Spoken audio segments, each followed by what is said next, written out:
Friends, Abiodun Mustafa again. I hope you're doing so well. Today we're going to be sharing from the 21st book of the book of Proverbs, and we'll be learning and know that deep insight that we have been doing in the past 20 days. And I'll be looking at the book of Proverbs chapter 21, verse 30 and 31. Verse 30 and 31. Human wisdom, brilliance, insight, they are of no help if the Lord is against you.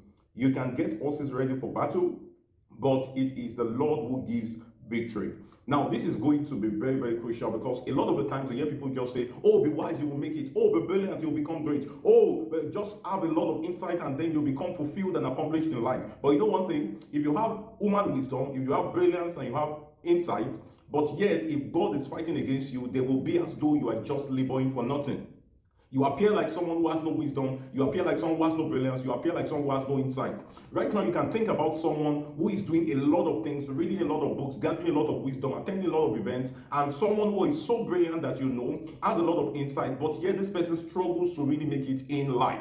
That's always because if you have every of these things, but God is fighting against you, you will be as though you do not have them. That's why it's very important that irrespective of your pursuit and all you seem to seek for, always ensure that you consider the path of God. Why? Because God remains the center point that makes every of your effort to become successful. And that's why people talk about the concept of grace.